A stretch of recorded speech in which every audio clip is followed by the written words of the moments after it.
parked on the bright side of the street. Lay my fertilizer with passion, cause this green, serene scene follows me wherever steps are made. See, it's plain and simple when it comes to keeping clean without my aqueduct. Lack the lesson is my friend, my friends, my comfort zone, my pins, my buffalo. Greener grass is all the grains on which I write from Mother Earth to Mars and back. Have a heart attack if you try to take my art and smash, leaving tracks on my green grass that turn brown in the summer. Never jealous of another fella's. We're back. We are back, and we're better than ever. And we've been everywhere. Yes, it's our mission in life to bring you the freshest content from all over this continent. And other continents. Yes, we've been to South Australia, Western Australia, Queensland, New South Wales, and we've jetted to the home of drifting, Japan. Arigato. Yeah, we sure get around. What? Darling, you might get around, not me.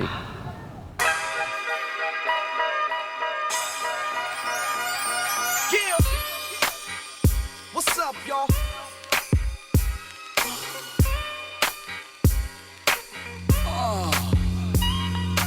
In life, it is only natural for a man to seek the highest peak. But be not discouraged if your mountain is his hill.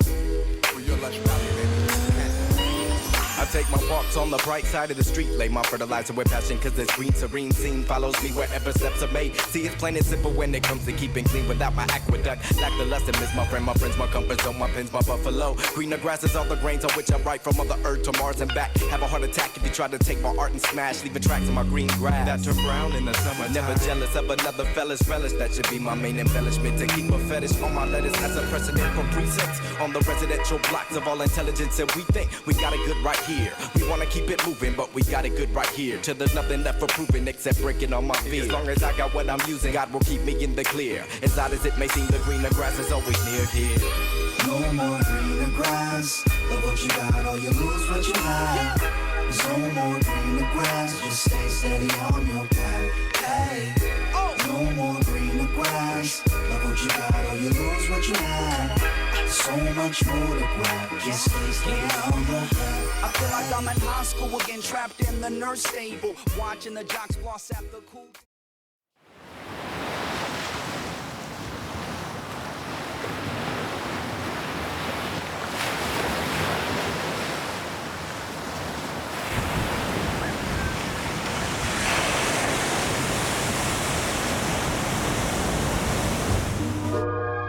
With Subaru's WRX being the most popular four-cylinder to modify, it takes an unconventional approach to stand out from the crowd. Yo, what up, NBA?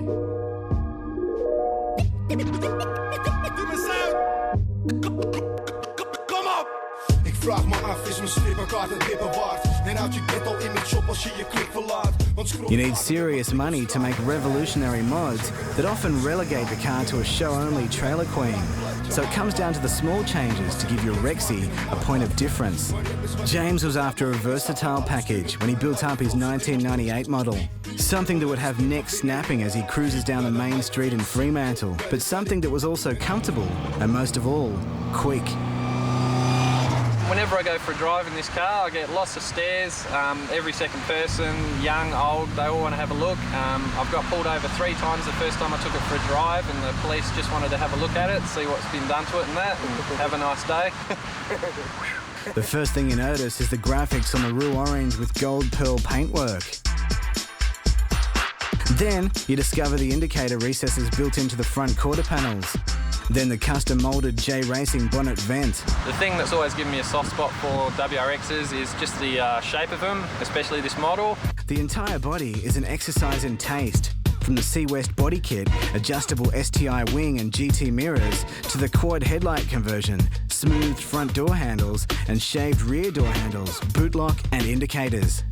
James even had custom player badges made for the grille and wheel centre caps. I'm definitely going to keep the car so it's road registered, permits for everything. Definitely one of my loves is going for cruises and stuff like that.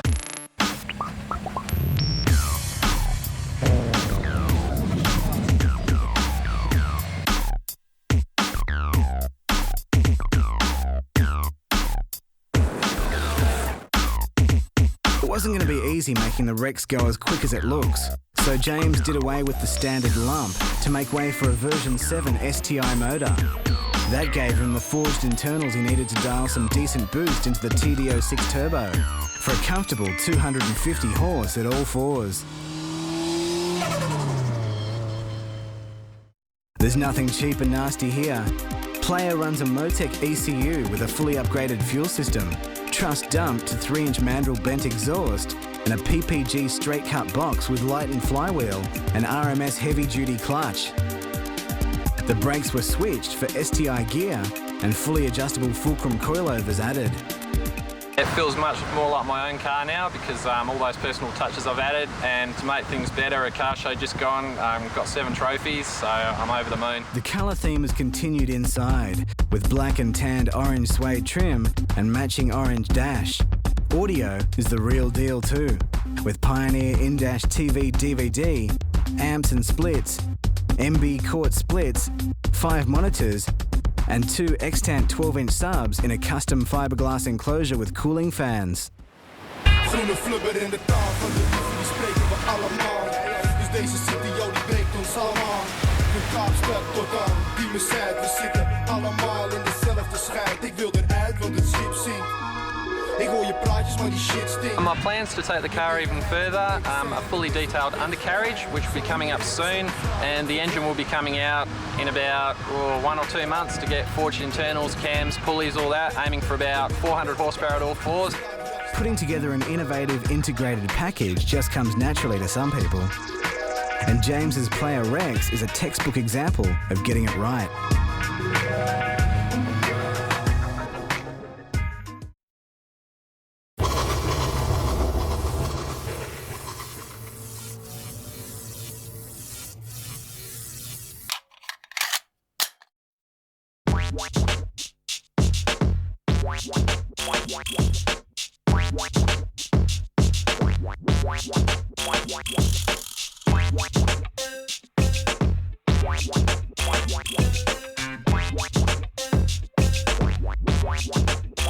Looking for a killer set of rims for your ride? All these ignition feature car owners can't be wrong.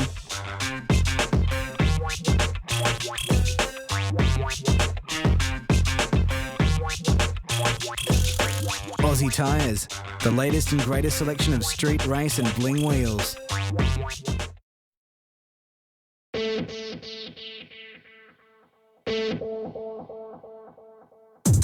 Show cars and full tilt drag cars are usually at the opposite end of the automotive spectrum. But what happens when you combine the two?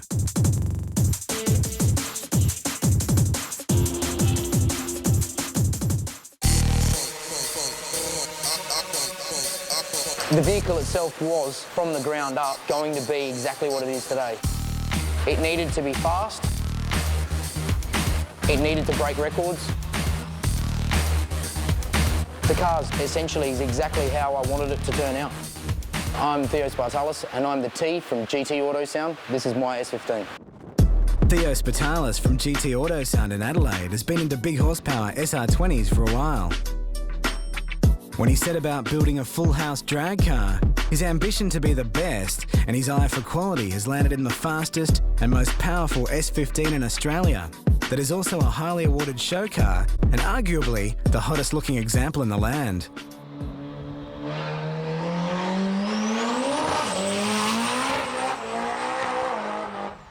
I travelled to Japan, I sort of saw drift in its infancy, and also drag racing at that time was actually a lot bigger in Japan. My first intention was to, maybe we could beat the Japanese at their own sport.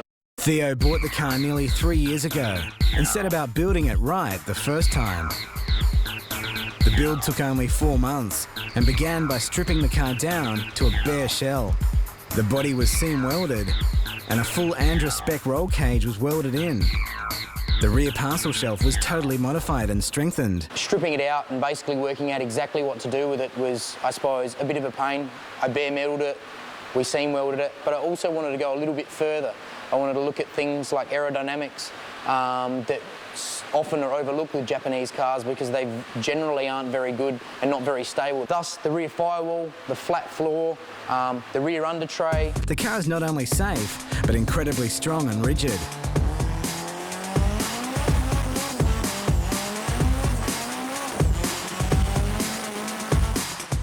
The doors and the interior were totally gutted to save weight.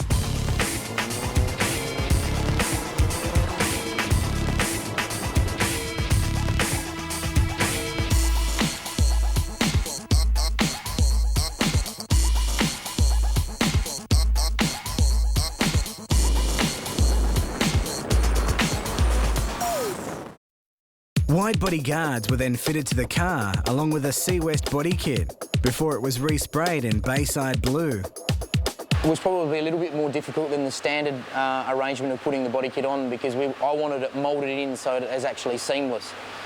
That in itself posed a bit of a problem because people didn't quite know whether it was going to crack off or do everything else. So I sort of said to myself, well, look, I really want it that way. As long it's all fiberglass, it should work. And essentially it did. Lightweight items include the carbon bonnet, boot and mirrors. When the car was put back together, all the wiring was redone and neatened up, and a custom false floor and diffuser was installed up the back. In its latest incarnation, the car received custom airbrushed graphics, including the carbon fibre look. This attention to detail in the build has landed Theo numerous trophies at car shows. But winning trophies is certainly not what the car's about. It's all about going fast.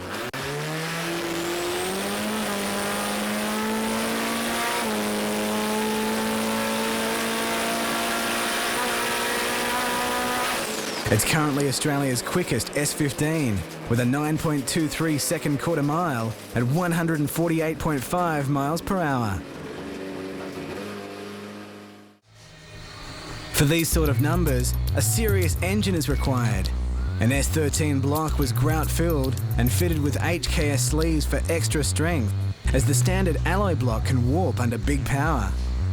The bottom end houses a full Tomei stroker kit, bringing capacity to just under 2.2 litres. The head's been CNC ported and filled with everything from the Tomei catalogue, including the high-lift 280-degree camshafts. SR20s are known to have drivetrain problems at high revs, but the guys at GT Autosound have done years of development and made up custom rocker arms which help the SR20 rev to over 9,500 RPM.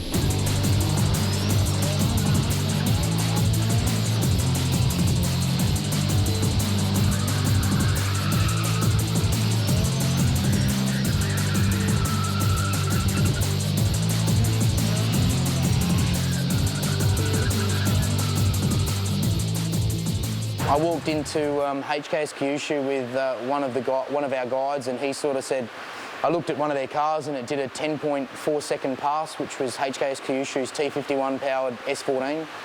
And I don't know, I guess it stopped me in my tracks. One, we had a vehicle at home that was the identical car, and here we had a vehicle that looked no different to it, yet it could do 10-second passes. We actually then developed our S14. We've ended up buying the biggest turbo that forces the greatest amount of air, and now we've put it on a vehicle which now needs to be built around it. The internals are built tough to handle the HKS T51R Kai ball bearing turbo. This 900 horsepower turbo is usually found on 6-cylinder engines, so you know this SR20 means business. The truss drag intercooler is a whopping 165mm thick and cools the boosted air before entering the larger throttle body in Jun plenum. The fuel system is massive, with 4 pumps and 2 fuel pressure regulators feeding the 1000cc injectors and the Zex direct port nitrous system. Management is top-shelf Motec M800, and the car recently became Australia's most powerful proven SR20 with 435 kilowatts at the wheels on 1.8 bar of boost and no nitrous.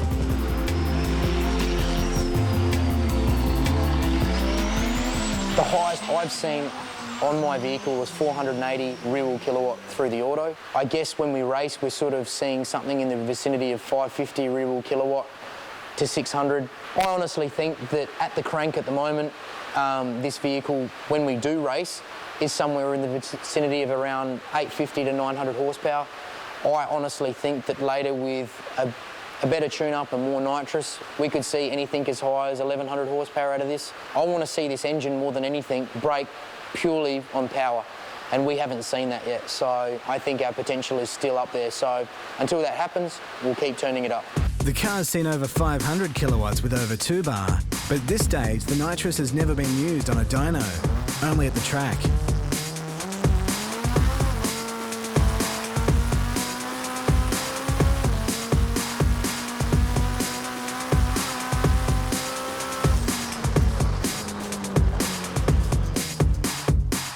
No manual box could take that power down the quarter, so Theo installed a Hugo-built Trimatic gearbox, which has a stall converter to help it get out of the hole at the drag strip.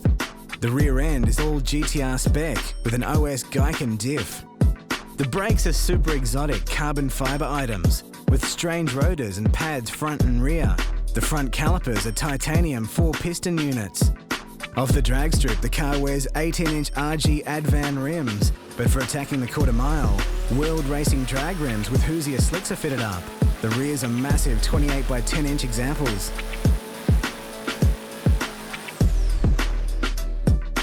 With all the right gear in the car and some quick numbers under its belt, Theo has only one goal: to go faster.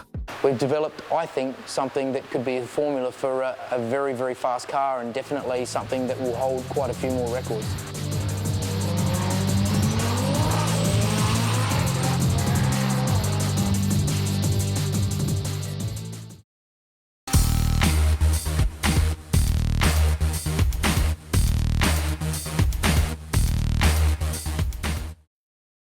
You can now get the first 6 editions of Ignition DVD in this special collector's edition box set for just $49.95. To purchase the box set, contact Ignition on 02 9633 3435. Hit the website at ignitiondvd.com or email us at info@ignitiondvd.com.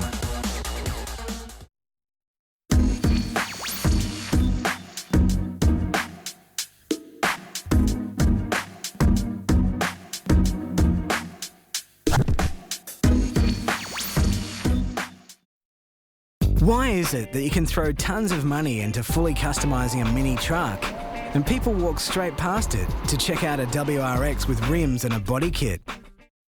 I'm Jared, I'm 23, come from Windsor, and this is my ride.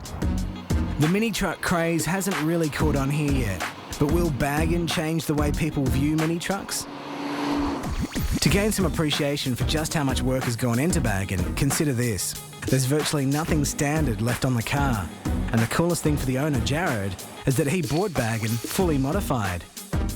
I bought this car off a mate, bought it as is. He spent about 4 years on it, but brought it back home and had a good look after purchasing it.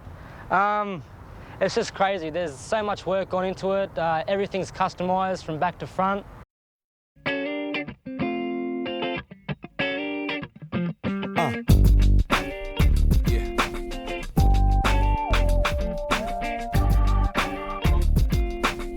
One of them badass records. Hey, young world, the world is yours.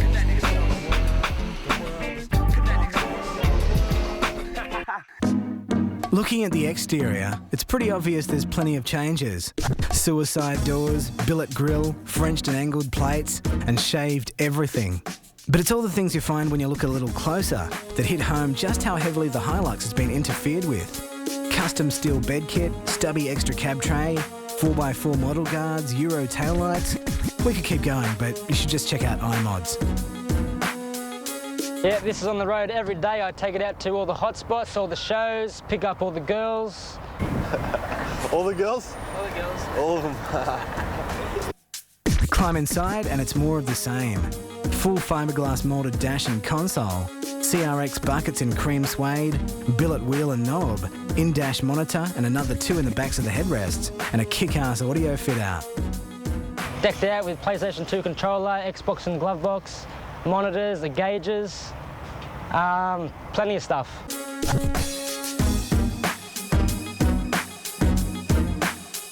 Maybe mini trucks haven't been taken seriously because they don't usually have engine mods. Not this one. Try a 1GG TE 6-cylinder twin-turbo engine conversion. The front mount gives the game away, not to mention the alloy fuel cell and custom exhaust. And no mini truck is fair income without airbags. The trick PlayStation Switchbox dumping the Lamborghini Murcielago 3-layer orange pearl carriage hard on its nuts. What I love most about the car is the airbags, fully decked out. It's very low, it's very bright, eye-catching, very fast, and it's just got everything you ever want. So next time you come across a neat mini truck, have a closer look. There's usually a lot more to these machines than meets the eye.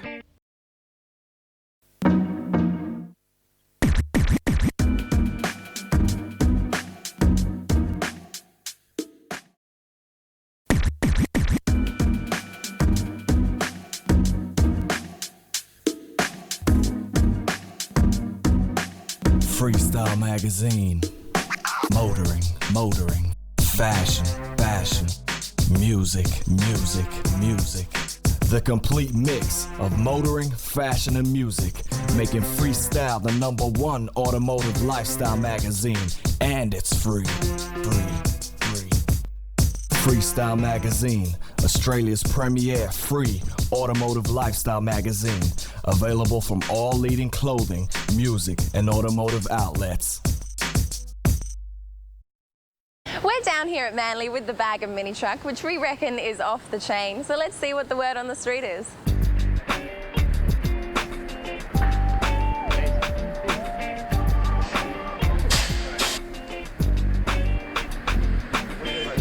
Yeah, the color distinction is so simple, you know? Yeah. 2 colors with this little thingy here and the thingy, mate, you sound like me, it's a seatbelt. What kind of engine do you have got here? Oh, I'll tell you, but then I'd have to kill you, you know? It's all top secret what's under the hood. That thing takes off, you know what I'm saying? Yeah, I wish for it. I get to India in a couple of minutes in this thing. Oh, that's Say hi to your grandparents, be back before you even know I'm gone. You can't fit enough girls in the car for my liking, you know? What's the point of having a nice car? You can't fit the chiquitas in it, you know what I'm saying?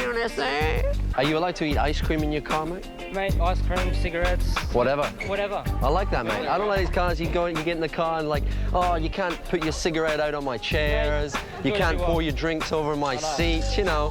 What's the point of having a car? A bit low. A bit low? Yeah. We can sort that out for you if you want. That's just so you can get in, you know? Oh, well, you got to jump through the window. Shut up. How's that? Hi, like, what do you think of, like, my begging car, man? It's pretty banging, I tell you. Do you reckon it'd chop your Supra in half, mate, in a race? Maybe, yeah, I think so. Really? Yeah. Damn, I was hoping you'd say no, and then we could bet some cash, and then, you know, and you'd lose, or... I'll give you a show if you want. Yeah, it shows. So this bumps up and down with music, or what? Yeah, alright. Huh? Yeah. You're kidding me. You can't get away doing that? It's P. He's a P for pimped. So there you have it, the mob has spoken. Everyone likes free stuff, and it doesn't get any more free than this. All you have to do is jump onto the website at ignitiondvd.com and fill out the survey for a share of the $10,000 prize pool we have on offer. It's so simple, it should be illegal. Just answer a few easy questions like what you're into and what you think of Ignition DVD, and we could be sending you some very cool stuff. There's a blow-off valve and pulley kit from GFB, seat covers from AXS, a gold-class box set of Maguires, $200 vouchers from MRT, DVD and CD packs from Central Station Records, and heaps more.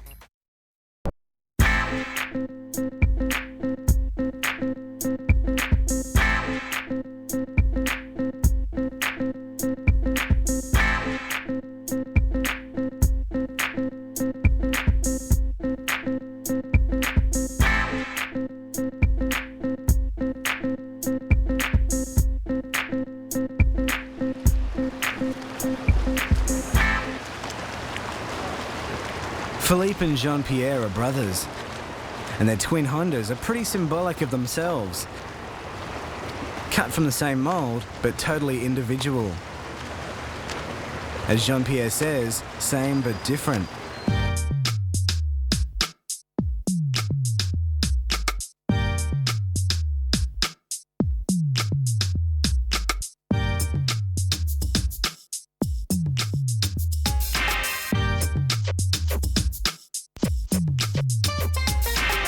The brothers are right into their CRXs, Del Sols in particular. I wanted to put 17s on it, leave it. My brother Philippe ended up buying a CRX, put 18s on it. Showed you how to do it. Killed the interior, put a kit on it. I said, I can't have my CRX looking like this. This is how it ended up. Despite many shared components, each car carves its own identity. Philippe's 93 model in candy black and purple pearl runs 18-inch Alba Berthas in white walls.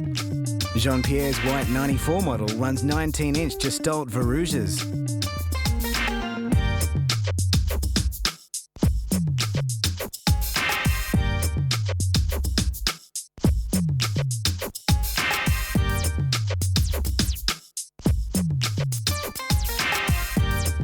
I bought the car, standard 15s, put it in the garage, I put 18s on it. Got 18s, John got 19s. I thought, here we go. 19s, I've got 18s, I'm gonna do the interior. The interiors also go a long way in setting the cars apart. They both got the full leather overhaul and a set of Recaros. But Jean-Pierre went for the orange with embossed tribal theme, and Philippe chose candy yellow with flames. The detail work that's gone on inside is what really makes a statement with these two cars.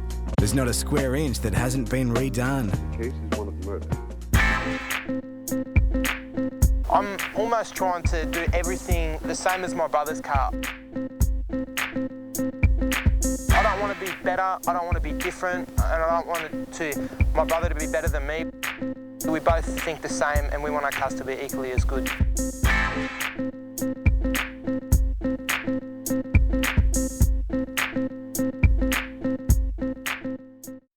The brothers went big on ice too. Philippe's got a DVD TV in the dash and another one in the console, and a cap on display with fibre optic cabling. He also runs 2 sets of cadence splits and 2 10-inch subs in a trimmed custom enclosure. Jean-Pierre runs a Pioneer head unit, amp, 2 sets of splits and 12-inch JL audio subs. Mine's definitely faster than yours. I've got a quicker car. Okay, let's tell them about that time we were having a race on the Gold Coast Highway. Yeah, who won that day? Me. Third gear. Once it hit third gear, this is Philippe, this is me. Vroom. Past it. He was in shock. He goes, "What did you do to your car?" Exactly. I said nothing. Slow. I said, I'm a better driver. 5 cars in front of you. What's going on? Feel bad. I'm a better driver than Philippe. My VTEC's louder, so I don't mind. Rivalry in what way? What's rivalry? What's rivalry, man? I don't even know that word. The brothers love their quality gear, so they both went for the full Mugen kit, right down to the billet rods in the front bars.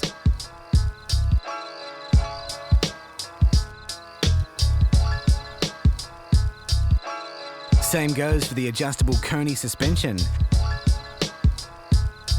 But Philippe went for a 2.5-inch exhaust from the extractors, and Jean-Pierre uses a 3-inch all the way.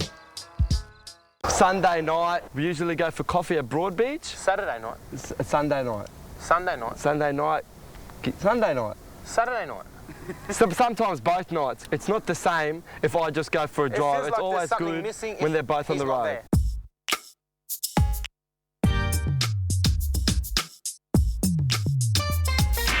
Jean-Pierre started the CRX family craze. As soon as Philippe drove his brother's car, he was hooked. It's all about the cruising and watching people flip out when they realise these twin CRXs are a family affair. That was awesome.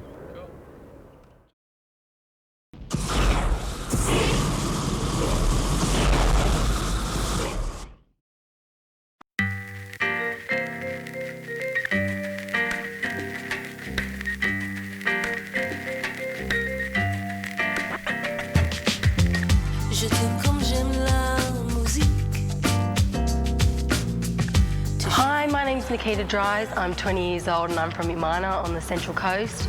I do part-time bartending and I also do part-time modelling. I started off modelling as sort of a hype-up from my girlfriends. They sort of G'd me up to do a competition and I ended up taking the title out.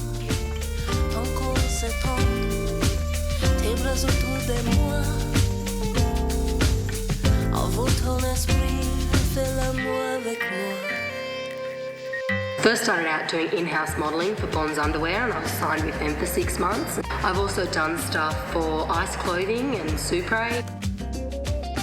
Love the scene. I was really a bit sceptical of it to start off with, but love car racing now. I've done drift. I've also done stuff for A1 and Formula 1, and I've done a lot of the car shows, including Motor X and the rest of those.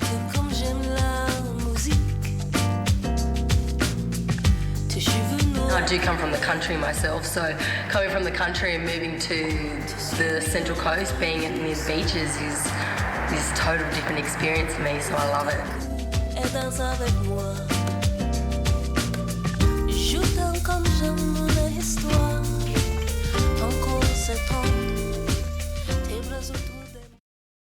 Quite exceptional viewing, that last feature, young Lucy. Yeah, I'd go there. Yeah? Yes, the guys at DRC do great work. Ah, yeah. Well, we feature a lot of drift and drag machines on Ignition DVD, so we thought it's about time that we check out a kick-ass circuit car. Yeah, Rob's prototype RS Liberty is a real animal. A bit like me, then. Yes, but with the power to match the torque. Ooh.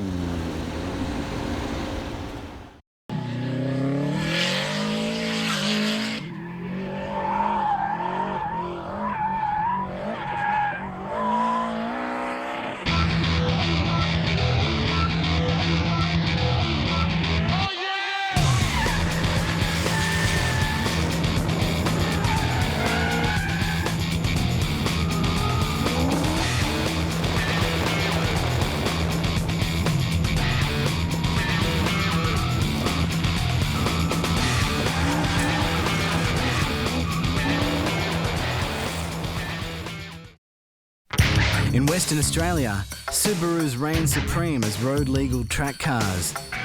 But what do you do if you want the all-wheel drive traction and handling, but don't want to be like everyone else? Well, in Rob's case, he went for the more stately brother to the WRX, the RS Liberty. I decided to get serious, was going to buy a 180SX and went, I'll get something different. None of these Rexes that everyone else has, bought an RS Liberty.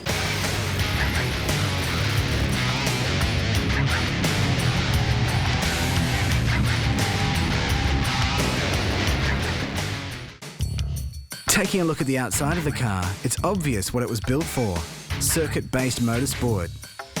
Originally I bought the car just for a fun street car, have something quick, get around in. Then a few of my mates convinced me to come down and do a bit of Motorcana work. As soon as I did it once, I was hooked. Rob works for renowned tuning shop Speedworks, so when he picked up the car, he set about building it for track work. I first bought it, it was slightly modified, had a slightly different motor in it, standard RS brakes and all that kind of thing, and then I thought, well, let's start going full bomb, get it going.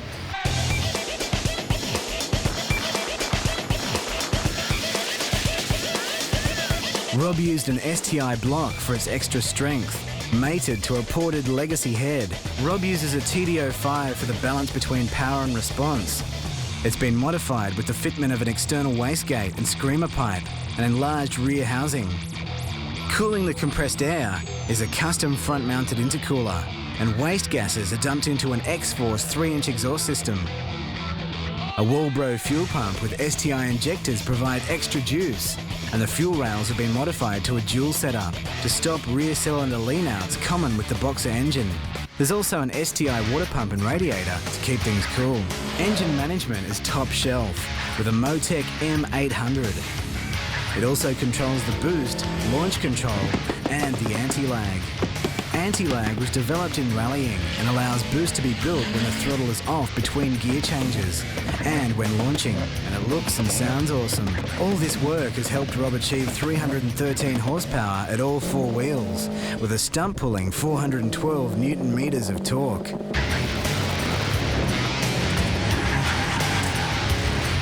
Translating it to the tarmac is a Jun flywheel, along with an Exidy clutch and a Liberty B4 gearbox with adjustable centre differential. With 80% of the power transferred to the rear, the car is certainly fun to drive.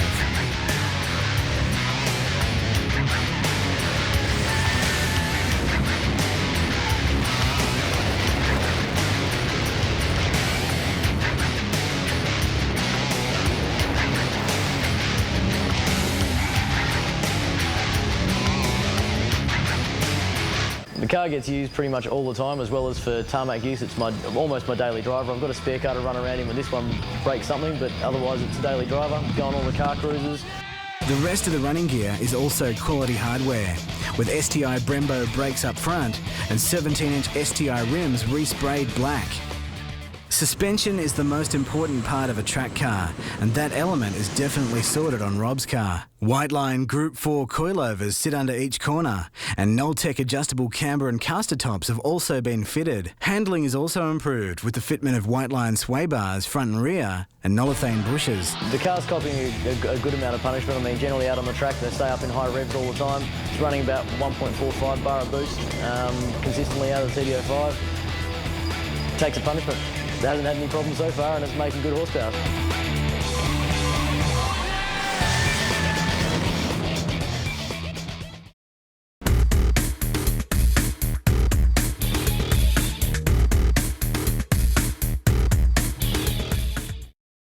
Get your monthly copy of Ignition DVD from newsagents, Autobarns, JB Hi-Fi and Easy DVD.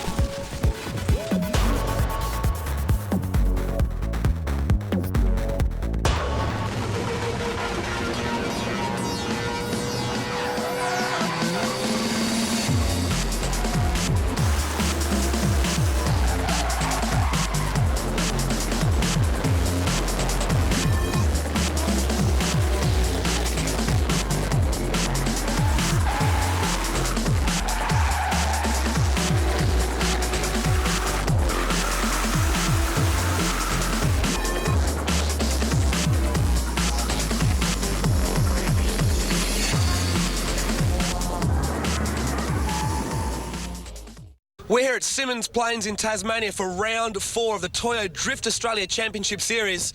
It's one of the first times that drifting on this level has been down to Tasmania, and they're coming out in force for an absolutely awesome show. As Symonds Plains is new to many drivers, it was neutral ground. No one had a home track advantage. Practice day was held on Saturday to help some drivers familiarise themselves with the track. The schedule was changed for round 4, with practice, qualifying and the first rounds of battles for Super Drift held on Saturday, with just practice for the DA drivers.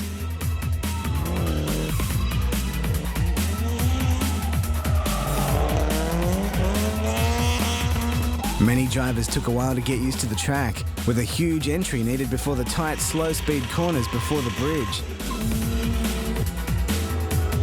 Bo Yates was on fire though, and recorded the fastest pass of anyone on the day. And Rob Arbolino in the Gators 180SX made his first appearance in Drift Australia in the absence of Rodsky's Gators S15.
Sunday was the big day, and a huge Tasmanian crowd turned out to support drifting.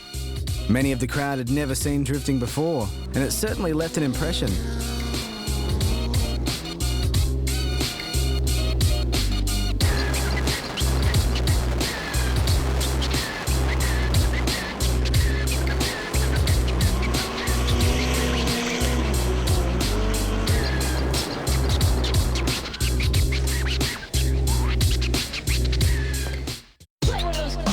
What's surprising down here at Tasmania, we've got over 40 cars here on the Show and Shine. So almost every hot car from Tassie's shown up for this weekend, and the biggest surprising part is how many tough Japanese cars we've got here, including Chris's R32 GTR, powered by a nice big HKS T51R turbo. Play with those funky dope scratches. Let's get scratching.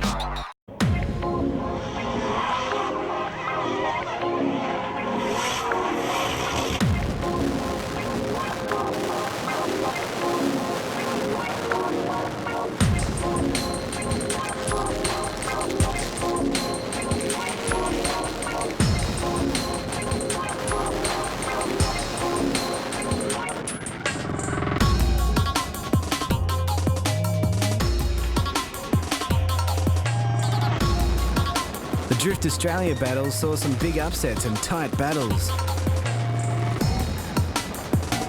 Adam Truella was on fire, and the Western Australian made it all the way to the finals, taking some serious scalps along the way.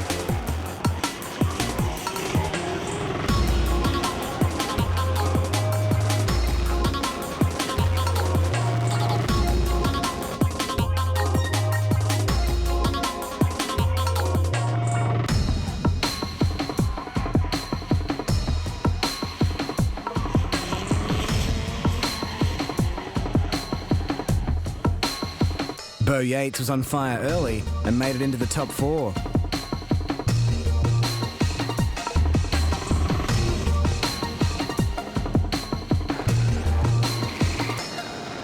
There were plenty of offs as well, and the edge of the track certainly did some damage.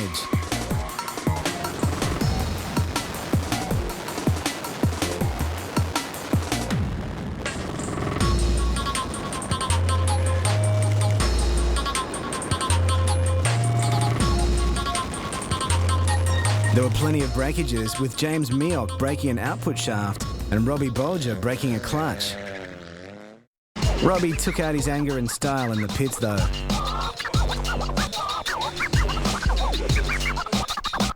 The finals for Superdrift were also held and was taken out by Queenslander Cameron Gale, with Lyndon Reynolds on the podium again in second place. Reynolds still has a commanding lead going into the finals.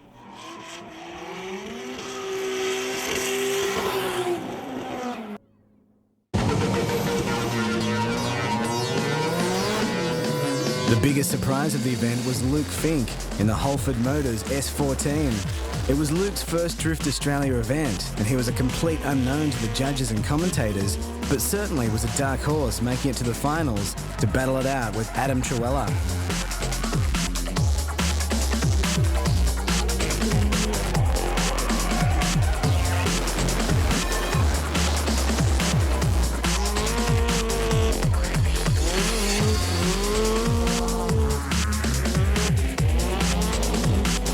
In the end, Luke Fink had a fairy tale finish, taking out the event.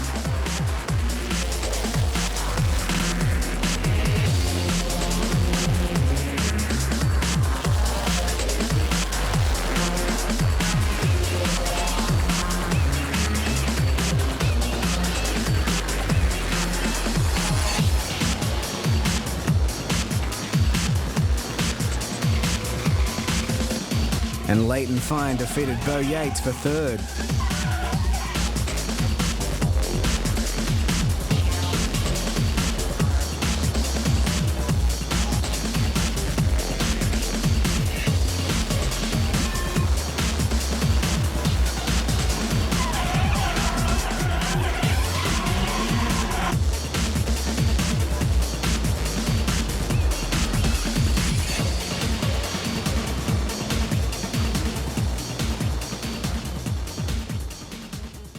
So far, there's been a different winner at every event, and the pressure will be on for the finals at Oran Park. Coming into the finals, only 30 points separate the top 3 drivers, so it's still anyone's championship. For more details, check out driftaustralia.com.au.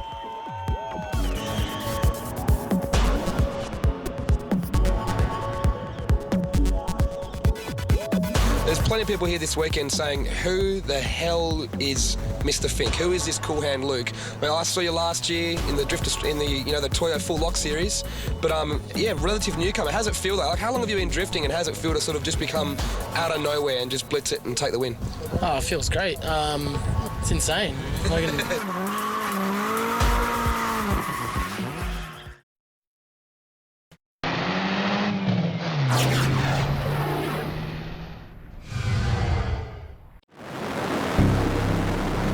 For more action from round 4 of the Drift Australia series at Symmons Plains in Tasmania, hit the events button in Ignition X.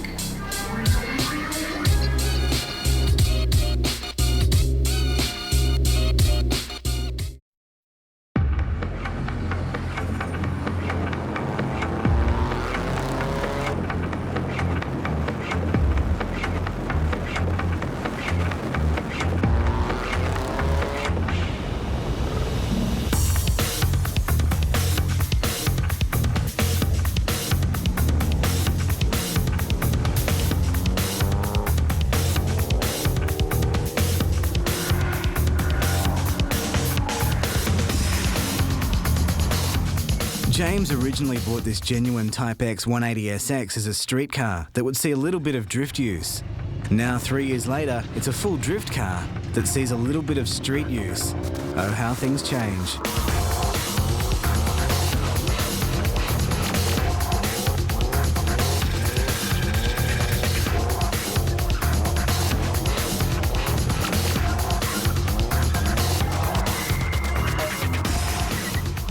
I found that I've attracted a lot of police attention, not only through my driving, but also through the looks and the sound of the car.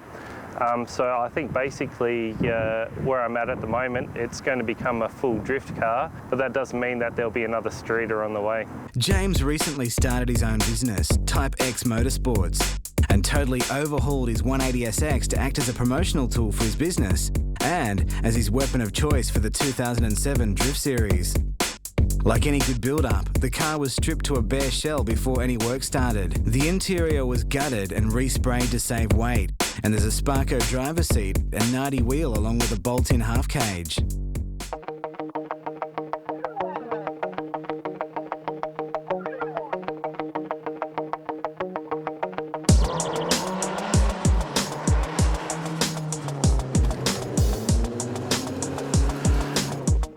James used to work for D1 Garage, so he opted for a genuine Origin body kit. He also fitted up Origin wide body front and rear guards. The rears have been riveted on for the hardcore drift look, and they're easier to repair if they get damaged drifting. There's also an Origin carbon bonnet and a Signal carbon rear wing. The bonnet, tailgate and lights have been painted black for the two-tone look, which is pure JDM.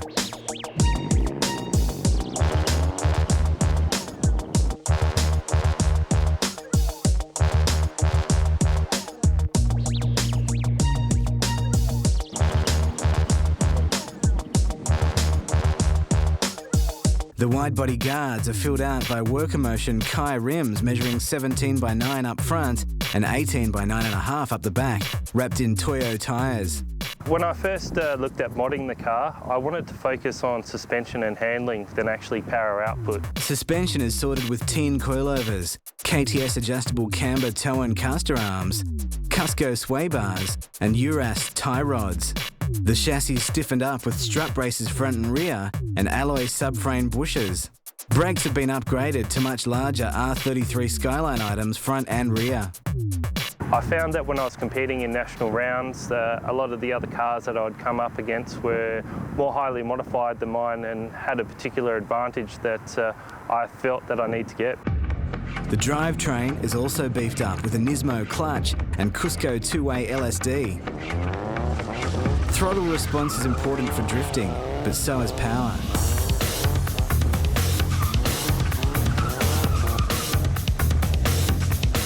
James chose an engine combo to give the right amount of both, with a Trust T518Z turbo hanging off the side of the fully built SR20. The turbo blows through a Blitz intercooler which has been custom mounted inside the radiator support to help protect in the case of a crash or collision while drifting. The exhaust system is a Buddy Club straight through 3-inch item and certainly lets people know James is coming.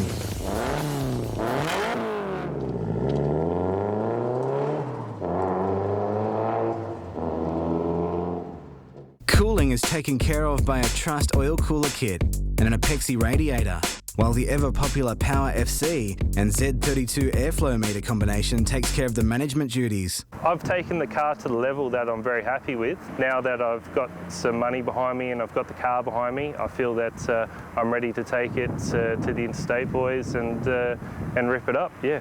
With a lowly 1 bar of boost pumped in, the SR20 pumps out a healthy 230 kilowatts at the back tyres.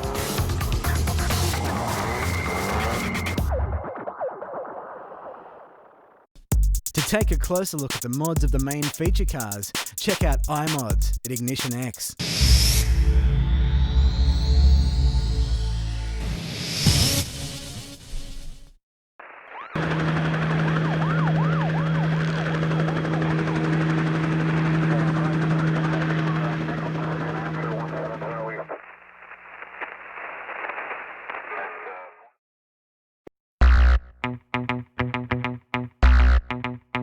To see the latest updates to Project STI and Project 200, check out Tech Talk at Ignition X.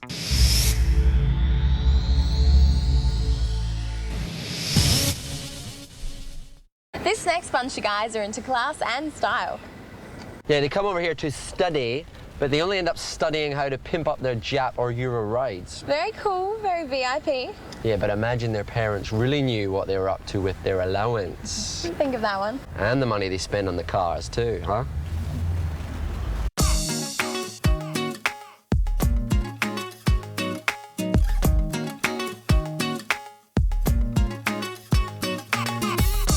Indonesians love their car clubs, and Perth's Team Mobile has for years been a home away from home for travelling students with a love for modded cars.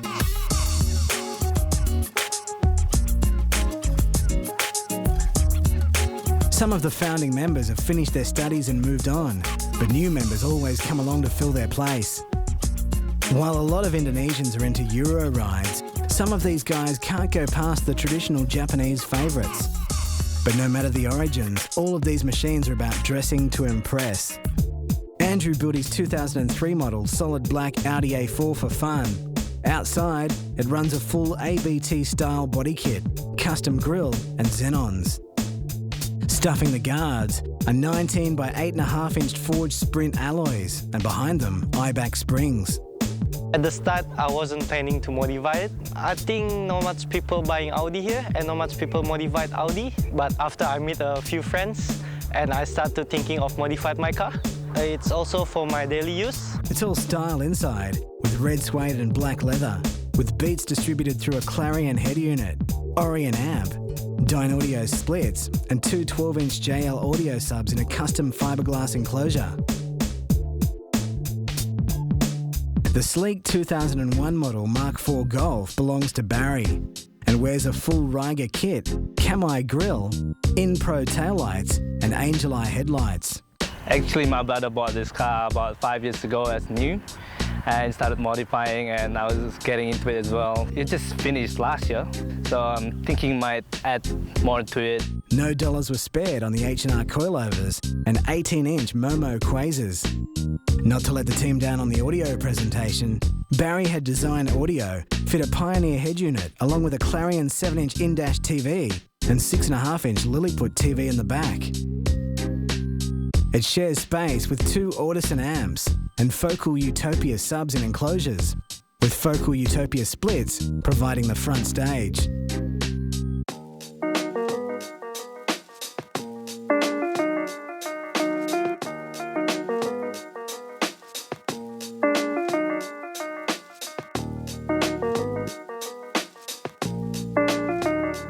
Trianto digs his Accords, so he decked out his green 1994 model in the full Mugen kit with Angel Eye headlights, crystal taillights and clear indicators. The Honda rides low over 19-inch Lenzo S7s thanks to D2 coilovers. When I bought the Honda Accord, I was using it for daily driver and for go fishing, but after that I'm not going for fishing anymore, so I modified again. Light grey suede and vinyl adorns the cockpit, highlighted by white-faced dials and Momo wheel, gear knob and handbrake cover. Once again, audio is top shelf, with an Alpine CD MP3 player, Brax and Rockford Fosgate amps, Morel Supremo components, and 12-inch JL audio subs in a custom enclosure. With the Accord being built up as a show car, Trianto bought this 2000 model 528i Beamer as a daily driver. But it didn't stay daily for long. It's pretty much all Hammond gear, including the 20-inch rims, fully adjustable coilovers, and exhaust. There's also 03 model headlights, taillights, and audio upgrade. And Trianto even had a curtain fitted for those moments when privacy is essential. The Black Cherry 92 model Newcomb 929 is the handiwork of Ryan, who's better known as Cheech by his friends, and was knocked together in 4 very stressful weeks. It was really only started being modified about 4 weeks ago. The car was an absolute pig of a car. It was purchased for just about nothing. The front left-hand side of the car was wiped off. The right-hand side of the car was totally gone. It was in really, really bad nick. He built it as the ultimate Jap VIP machine, for shows and for women. Most of what Cheech wrote on his specs questionnaire was not suitable for G-rated viewing. But we can tell you, the 929 runs 19-inch Spirit Suggest rims and a full leather interior with suede inserts. Ice comes in the form of a Bell Canto 7-inch TV, DVD, MP3, Alpine amp, Pioneer splits and mids in the front, Clarion speakers in the rear, and 2 10-inch Alpine woofers. The first thing I say to people when they say, what club are you with? I say with Team Mobile. And they sort of look at me like this going, are you sure? Team Mobile I met at university. We all go to the same uni together. We have the same common interests of modifying cars to the same styles as each other. Originally, I'm from Perth. My father's from Trieste, Italy, and my mum's from Serangoon Gardens in Singapore. I am half Chinese too, thank you. I don't like telling many people because they look at me, you say, you're not Chinese, I say, I am. When it comes to styling in the city, these guys have got it sorted. None are into getting anywhere in any particular hurry, but they make sure they look damn good along the way.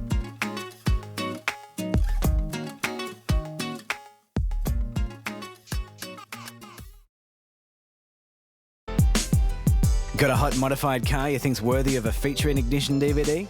Know of a cranking car club or upcoming cruise? What about a hot spot? Hit the website at ignitiondvd.com and let us know.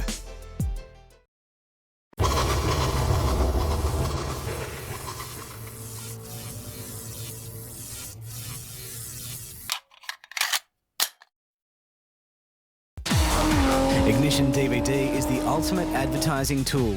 Contact the team at Ignition about custom tailoring advertising and marketing packages to suit your business. Hit the website at ignitiondvd.com or call 02 9633 3435.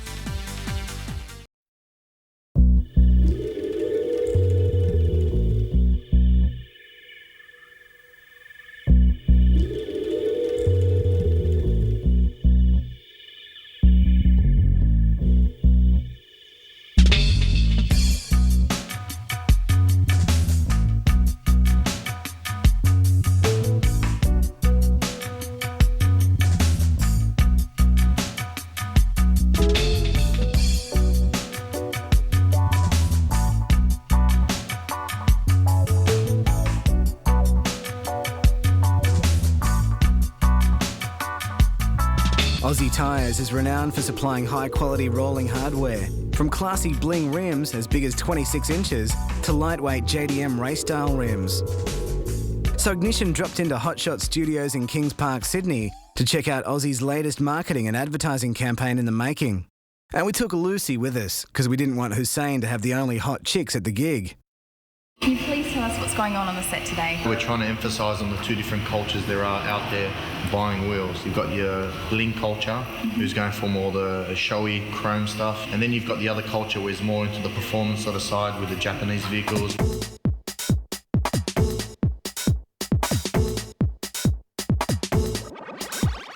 With multiple stores and a vast range of brands, Aussie puts together massive marketing campaigns to get the word out there. But not just any old ads will do. When you cater to the high end of town, it's all about projecting the right image, and a lot of work goes into the business branding process. Aussie Tyres marketing executive Hussein puts a lot of energy into defining concepts, choosing cars and models, and coordinating the logistics of photographers, studios, lighting, cars, and so on. It's an extensive process, with guy and girl models photographed in various outfits, and stylists and hair and makeup artists running around frantically to ensure the picture looks exactly as it should. So Vera, could you tell us a bit about what you're wearing today? Well, this outfit here is more of a sporty, sort of trendy look. Well, we've already done our casual scene and we're getting into the bling bling. We're going with the bling bling tyres, more the bling bling jewellery, bling bling uniforms. When it all comes together, the results speak for themselves. Image is essential.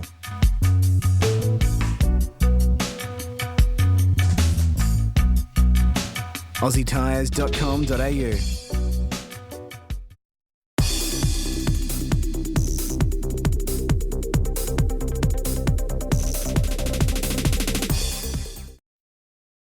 For the latest automotive lifestyle entertainment delivered every month, subscribe to Ignition DVD magazine. For more details and information, visit the Ignition DVD website at www.ignitiondvd.com.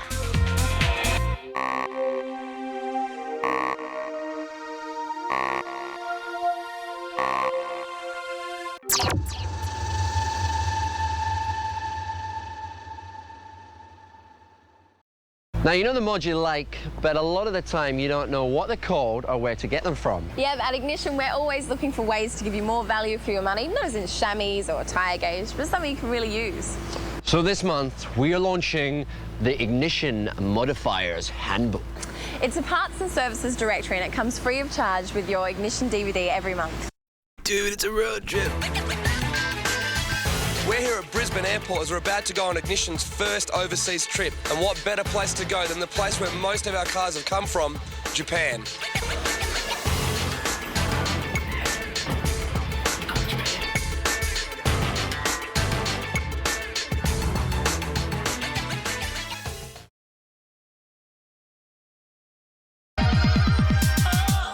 We arrived at Tokyo Airport and met up with the president of Motul Asia Pacific, Mr. Tashima, and Hiro, owner of Motul Australia, and headed into Tokyo for our first night out.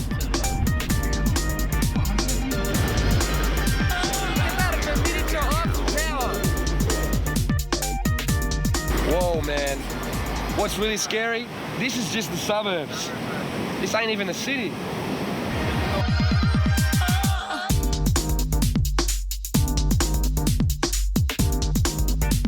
The freeways stand up to 50 metres in the air. We didn't hit ground level again until we hit one of Tokyo's night spots. The first thing that comes to mind about our trip was the sheer size of Tokyo. With more people in the Japanese capital than in all of Australia, it truly has to be seen to be believed. We then headed into a traditional Japanese restaurant. Our cinematographer Michael was good at making friends with the locals. The atmosphere certainly changed when DJs and dancers hit the floor. And with it being all you can drink with your meal, it certainly was a big night out.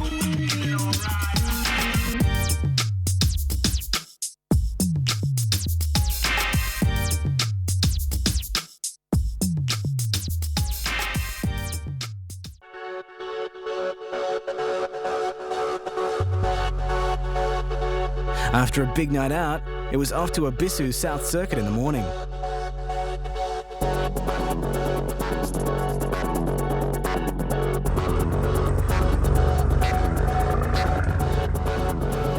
Before we even left scrutineering, the site was awesome.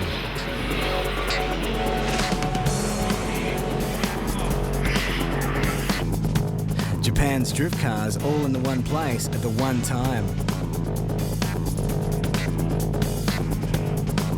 There were cars everywhere as they tried to qualify for a spot in the D1 street legal class.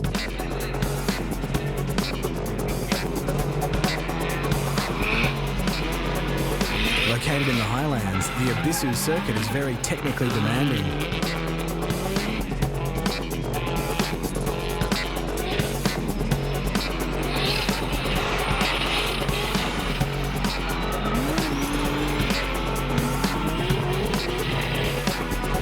reaction from the street legal cars was awesome. If these guys were this good, we couldn't wait to see the D1 cars.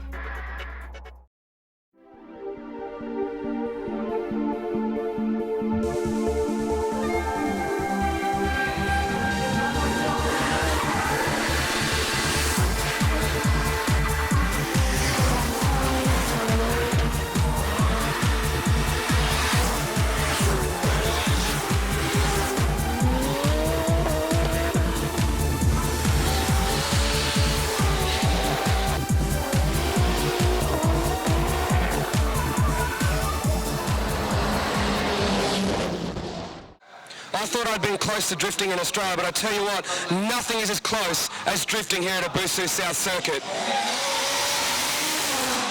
That just hit the wall right in front of us. D1 Grand Prix was the first professional drift series and is where the best of the best compete. Many of the drivers have been drifting for over 10 years and have helped push the level of the cars and the driving to what it is today. Winning the D1 series is the pinnacle of drifting in the world. While we were in Japan, Motul organised for us to meet up with reigning D1 champion, Kazama. Hello everybody, my name is Yasuyuki Kazama. Kazama is one of the world's most admired drifters and is well known for his crazy antics, especially during driver parade laps. But antics aside, Kazama is certainly the master of drift and he has the ride to match. はい、ドリフトを始めたのはそうですね、今から18年前の、日本では自動車の免許が取れるのは18歳なんですけど、18歳の免許を取った晩からドリフトを始めました。一番最初に買った車はそうですね、トヨタの、86です。D1 グランプリが始まったのがちょうど今から5年前なんですけど、僕はその D1 が要は一番最初に始まった年の5年前から、要は未だにこう皆勤賞ですかね、ずっと5年間ずっと引き続き出ています。で D1 に入ったきっかけっていうのが要は全国で各地でやってる大きい大会だったり、そのビデオオプションさんの中である要はイカ天っていう大会があるんですけど、それの優勝者は D1 に自然的に出れる権利を持ってまして、そのいきさつもあって、D1 の世界に入りました。Kazama's been driving the Nissan S15 Silvia since he started in D1. ドリフトしやすい車はやっぱこのシルビアシリーズのちょっと古いんですけど、 S13 の方は多分誰が乗ってもドリフトの初心者であればやりやすいんじゃないのかなと思いますけど、僕が個人的にやっぱ好きなのは、やっぱ一番好きでこの車乗ってますからね、やっぱ S15 が一番好きかな。In 2006, Kazama's car changed colour as he changed main sponsors from Kai Office to Team Move. Kazama still retains his other sponsors, including the partnership of Nismo and Motul. Although the car looks relatively simple to the average person, to the trained eye, it's a hardcore drift machine. The entire car was stripped to a bare shell and completely rebuilt. The welded-in roll cage is a work of art. In the rear, the parcel shelf and strut towers have been refabricated and strengthened, and the roll cage also runs into the engine bay for extreme rigidity. The front wheel arches have also been tubbed to allow wider front tyres and extra steering lock. The entire body has been seam welded for extreme amounts of rigidity in the chassis. Seam welding is a huge job, reserved for top-level racing. Lightweight is also important in drift cars, and all of the interior, sound deadening and luxury items have been removed. Only the bare essentials remain, including the stack instrument cluster and warning lights, along with the HKS boost controller. Lightweight Bride fixed bucket seats hold Kazama in place, along with any passenger brave enough to climb inside. There's also carbon fibre doors and lightweight body panels, including the wide body guards. Carbon boot is a Yashio factory item, and the body kit is GP Sports. There's also a carbon bonnet and carbon GT wing. The graphics finish off the look of the car and set the example of how a pro drift car should look.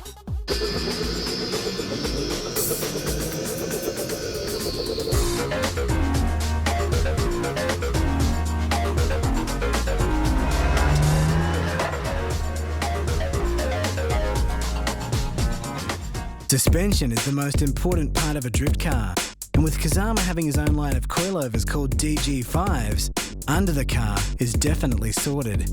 There's also the usual adjustable caster, camber and tow arms, along with the modified tie rods for increased steering angle. As the level of drifting is increased, so have the power levels.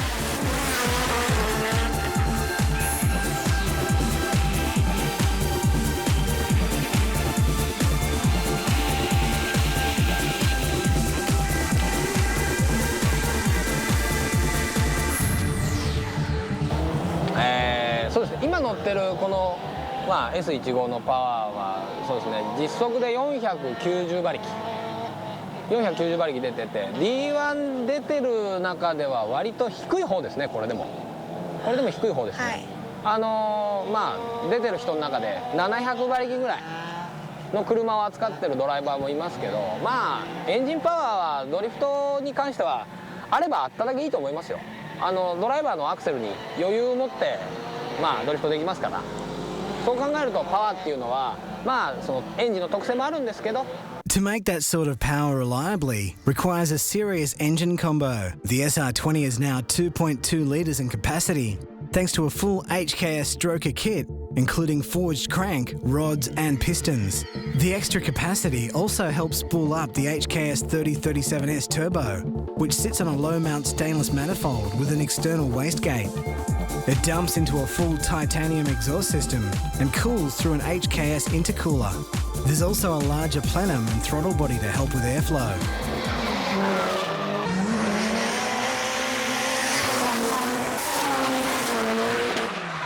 Cooling is critical in drifting, and there's a massive oil cooler and ARC sump, along with a Yashio factory radiator with a header tank to stop hotspots.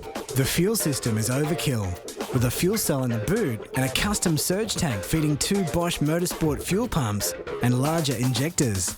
With almost 500 horsepower, the drivetrain needs to be tough. There's a Nismo clutch, a Nismo GT LSD mechanical diff, along with a super cool and expensive close ratio 6-speed sequential transmission, which is a gear readout in the cabin. Brakes have also been upgraded to GTR Brembo items. Engine, gearbox, diff, brake and clutch fluids are all provided by Motul. ちょうど今年から車のカラーリングも変わってるんですけど、オイルもここで一新しまして、モチュールさんのエンジンオイルとミッションオイルとデフオイル、全部モチュールさんフルで使ってますよ。Deep dish rims are 17-inch Driftmasters up front and 18s at the rear. In D1, many of the top drivers run semi-slicks both on the front and rear. Kazama uses massive 265/35 tyres on the rear. This allows super quick cornering speeds, and having the same compound tyres front and rear allows the drivers to four-wheel slide, enabling them to extend their drift between corners. Kazama currently sits third in the championship with a couple of rounds left to go. With sponsors like Motul and Nismo behind him, Kazama will remain a force to be reckoned with. That Kazama is totally nuts. Word to you, Mama Luce. Speaking of totally nuts, we've had so many requests for the previous editions of Ignition, we've gone and put together a little collector's set. It includes the first 6 editions of Ignition DVD in their entirety. That means 10 hours of amazing footage from the import modified scene. Yeah, to get a copy, give us a call at Ignition on 02 96 33 34 35 or hit the website www.ignitiondvd.com. PowerChip is a reprogrammed engine management chip designed to improve the performance of modern fuel-injected vehicles. PowerChip offers a driver the opportunity to extract the true potential of their vehicle without extensive modifications. For more information on what's available for your car, contact PowerChip on 03 9681 6888 or check out their website, powerchip.com.au.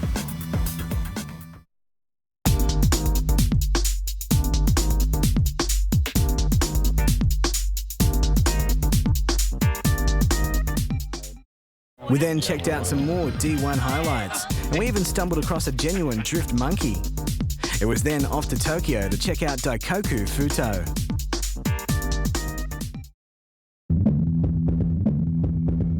Daikoku Futo is world-renowned as a car hangout in Tokyo. While we were in Japan with Motul, we decided to check it out.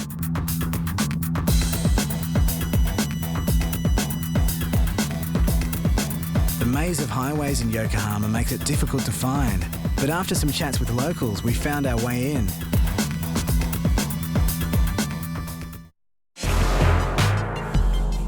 When we first pulled up, we saw over 30 exotic cars, including the new Ferrari 430, Lamborghini Murcielago convertible, and heaps of Lamborghini Diablos. It's a melting pot of all different types of car cultures, with exotic performance cars mixing it with drift cars, VIP cars, vans, and high-performance JDM cars. Recent clamping down by police and security has meant Daikoku Futo isn't as large as it used to be, but it's still big by anyone's standards.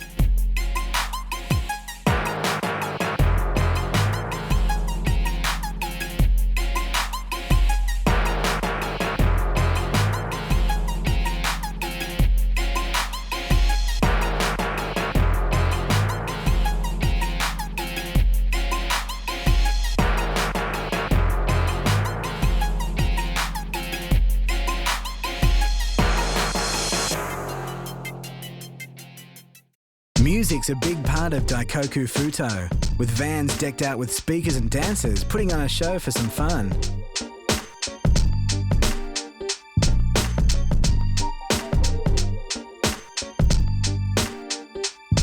Police intervention has driven away some of the mega-powered Wangan racers, but there's still plenty to look at. We stumbled across a few hardcore Evo Lancers, and there was a heap of tough RX-7s in a rotary car club that rocked up.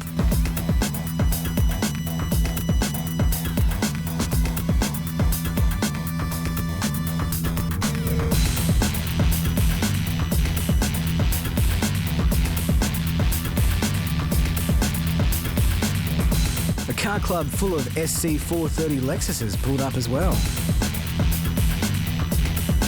Modifying your car is definitely a worldwide language, and it's amazing no matter what country you go to, it's still the same fundamental thing. Car enthusiasts hanging out doing what they enjoy most. Modified cars.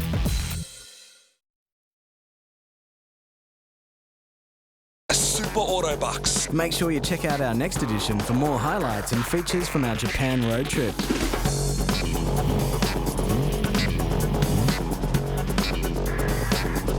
I consider myself very lucky, so let's go check it out.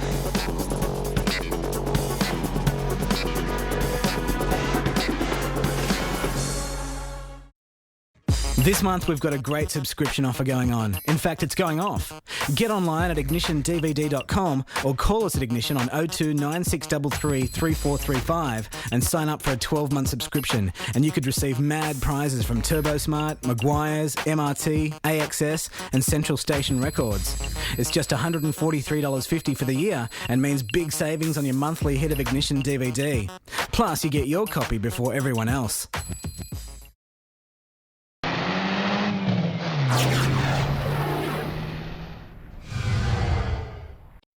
Well, it's that time again, folks. Yep, it's time for your Ignition X Fix.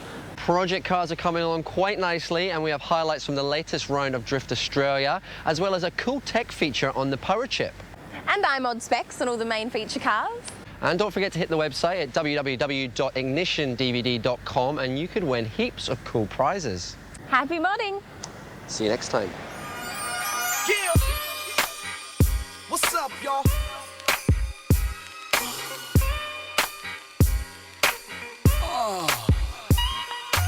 In life, it is only natural for a man to seek the highest peak. But be not discouraged if your mountain is his hill, or your lush valley may be his canyon. I take my walks on the bright side of the street, lay my fertilizer with passion, cause this green serene scene follows me wherever steps are made. See, it's plain and simple when it comes to keeping clean without my aqueduct. Lack the luster, miss my friend, my friends, my comfort zone, my pins, my buffalo. Greener grass is all the grains on which I write from Mother Earth to Mars and back. Have a heart attack if you try to take my art and smash, leaving tracks on my green grass that turn brown in the summer. Never jealous of another fella's relish, that should be my main embellishment. To keep a fetish on my letters as a precedent for presets on the residential blocks of all intelligence, and we think we got it good right here. We wanna keep it moving, but we got it good right here. Till there's nothing. One to the dance floor. Yo! Everybody just bounce, bounce. Everybody bounce. I wanna see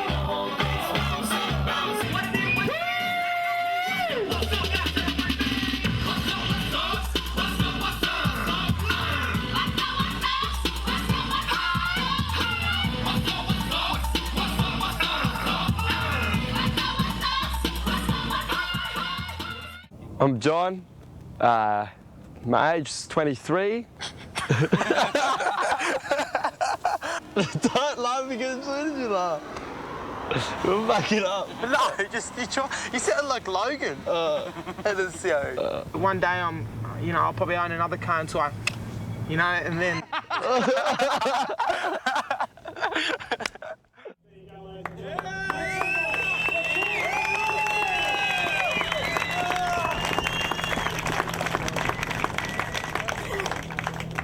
I think we might give these guys some champagne. What do you reckon? We'll bring them on over here. Come on, guys, grab the champagne. I'm going to move out of our way.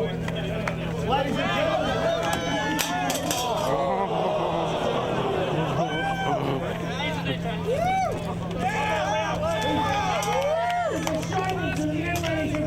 Another round of applause. Come on.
Everybody owes me drinks, I decided. Everyone owes you drinks? Everyone. Everyone.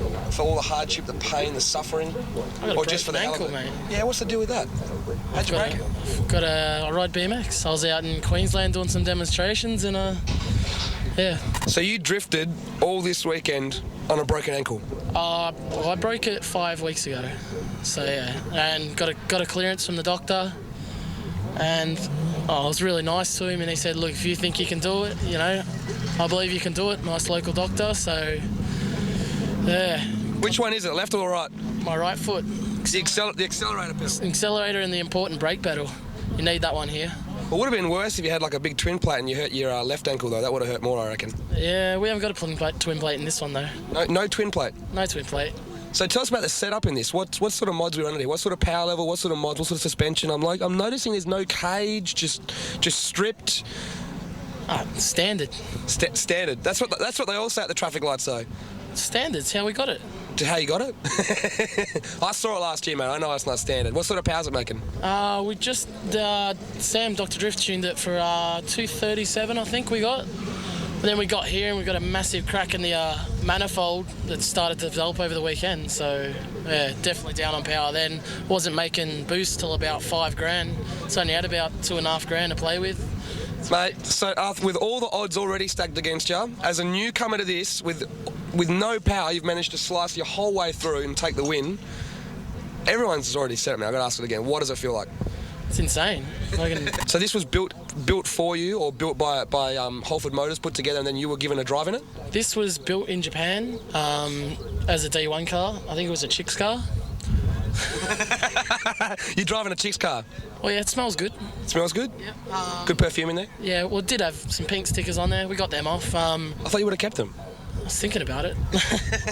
we've got the new Holford graphics on. We've done a little bit in our little bits and pieces. Obviously, we had to soften up the suspension a lot. The Japanese tracks are pretty, obviously must be a lot smoother than ours because ours are bumpy as shit. That or they're crazy? No, just bumpy. Just bumpy, I think. Like, other than that, I haven't touched the suspension setup whatsoever other than making it softer. And we just tuned it for a bit more power and replaced a couple of gearboxes. Seemed to smash that. Those pesky SR boxes. Crap.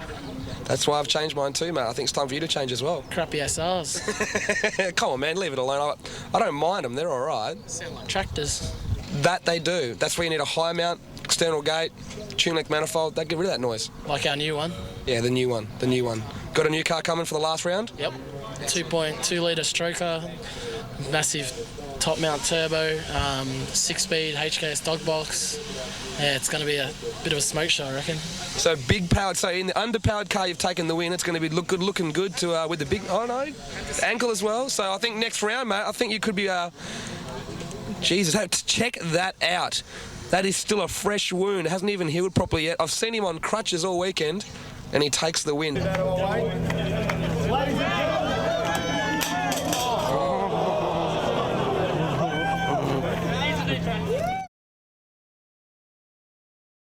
James had the SR20 rebuilt with Eagle rods and CP pistons backed up by ARP rod bolts and race bearings. The head's been polished and fitted with Tomei pond cams before being sealed over a Tomei metal head gasket with ARP head studs. The G-Ready suction kit feeds the Trust T518Z Turbo, which blows through a Blitz intercooler with custom piping and a G-Ready Type S blow-off valve. The turbo hangs off a stainless manifold and dumps into a Trust dump pipe and 80mm Buddy Club exhaust system. The fuel system's beefed up with a GTR fuel pump, SARD 550cc injectors and a Nismo fuel reg. Cooling's taken care of by a Trust oil cooler kit and a Pexi radiator. A G-Ready Profect B-Spec 2 handles boost, while a Z32 airflow meter and a Pexi Power FC manage the engine. On only 1 bar of boost, the combo is good for 230 rear-wheel kilowatts. The standard gearbox houses a Nismo copper mix clutch, and the diff has been upgraded with a Cusco two-way item. The brakes are now R33 GTS 25T Skyline items all round, with endless Super Street brake pads. There's also a hydraulic handbrake for drifting. The mandatory coilovers are Teen Flex items. Rigidity is increased with a Nismo strut brace up front and a Cusco item at the rear. There's also Cusco sway bars all round, along with KTS adjustable caster camber and toe arms. There's also Uras tie rods and alloy diff cradle bushes. The body kit is all Origin, including front and rear bars, side skirts, plus 25mm front guards, plus 50mm rear over fenders and carbon bonnet. The mirrors are D1 garage items, and there's a Signal 3D wing up the back. The rims are Work Immersion Kais measuring 17 by 9 up front and 18 by 9.5 at the rear. The fronts are wrapped in Toyo Proxys R1R and the rears are wrapped in various Toyo for drifting. The interior has been stripped and resprayed, and there's a Sparco Pro 2000 driver's seat, G-Ready gear knob, Nardi steering wheel and Apexi gauges. There's also a bolt-in half cage to help with chassis rigidity. Tunes between runs is taken care of by an Alpine head unit and Pioneer speakers. PowerChip is a reprogrammed engine management chip designed to improve the performance of modern fuel-injected vehicles. PowerChip offers a driver the opportunity to extract the true potential of their vehicle without extensive modifications. The PowerChip is easier to fit and is backed by a 3-year limited warranty, making it the easiest and safest way of modifying most modern vehicles. PowerChip was formed in Australia in 1991 and has expanded into an international company, leading the way in engine management development. Modern cars are tuned for the average driver. The factory tune leaves a margin of error to cater for most negligent of drivers to help maintain reliability. They're also tuned to handle the most adverse conditions and low fuel quality they could possibly encounter. However, a car enthusiast wants the best from their car and will generally know how to look after it and use higher quality fuels, meaning that a lower margin for error is required for reliability. PowerChip specialise in unleashing the full potential of the factory engine. Many high-performance cars, such as the legendary Nissan Skyline and Porsche Turbo, are designed for racing use and are severely detuned and restricted for the general public. Gains of up to 40 horsepower in the GTR and a huge 70 horsepower in the Porsche Turbo are possible simply by reprogramming the factory computer. There are 3 ways to modify the factory ECU: with an unplugged plug-in chip, a surface mount chip which needs to be soldered to the factory circuit board, or by flash tuning, where the tune is downloaded straight into the factory computer using PowerChip software. Older cars generally require modification of the circuit board, such as Nissan Skylines and Silvias, which need a new chip soldered onto the factory circuit board to allow retuning of the factory parameters. With many late model cars, flash tuning is possible and highly popular on cars such as the Subaru WRX, Ford XR6 Turbos and many European cars. Each PowerChip is developed for a specific vehicle, and all of the hardware and software is developed in-house by PowerChip technicians. Each car requires development of the hardware-software interface, and tuning is conducted on chassis dynos with fine adjustments made via road tuning to make sure that power and torque are maximised on all throttle settings. The VW Golf is a perfect example of a car that has potential waiting to be unlocked in factory form. PowerChip have developed flash tuning software that can be downloaded into both the new VW Golf GTI Turbo and Golf Turbo Diesel models to increase power and torque. The software takes a small amount of time to download using PowerChip software, and after some self-learning from the factory computer, respectable power gains are there for the taking. More impressive is the power and torque increase throughout the entire rev range. Out on the road, throttle response and mid-range acceleration is improved, which is perfect for point-to-point acceleration for spirited driving on the track or street. The TI Turbo Diesel model showed similar power gains through the rev range, with a total increase of 10 kilowatts at the wheels. Out on the road, it showed acceleration that belies the fact that it's a diesel. Comparing the acceleration of both cars showed similar performance, with the diesel model being able to punch above its weight division. These tests show that retuning of the factory computer can give significant gains, not only in outright power, but mid-range torque and throttle response. PowerChip continues to expand its product lineup with new software for many current models of cars now available. For more information on what's available for your car, contact PowerChip on 03 9681 6888 or check out their website, powerchip.com.au.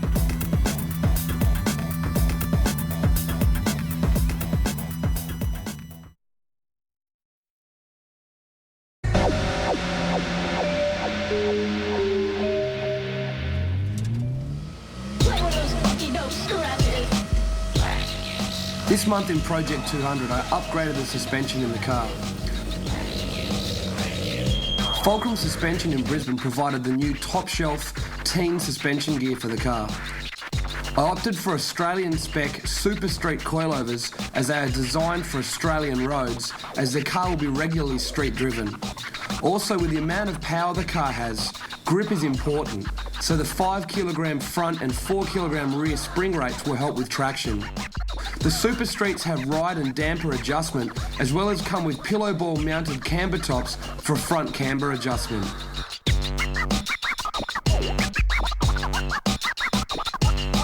They are easy to install and come preset just above the lowest legal ride height of 100mm ground clearance.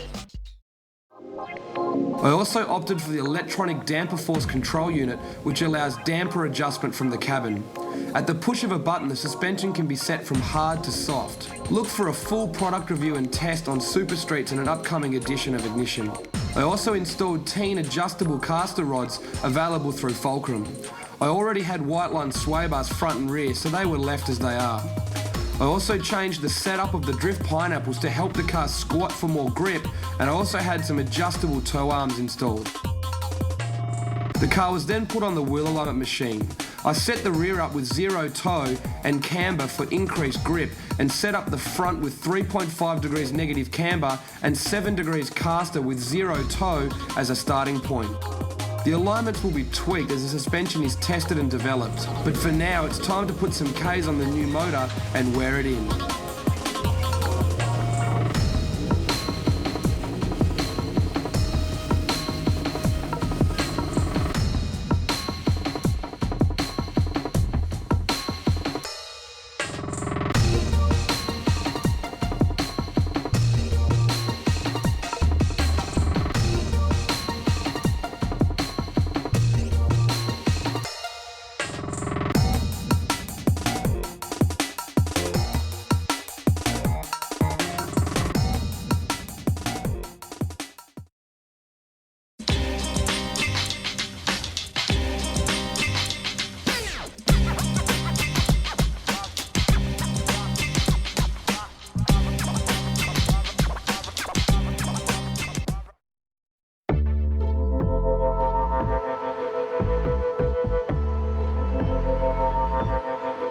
This month we took Project STI to renowned Subaru specialist MRT Performance to have the fuel system upgraded.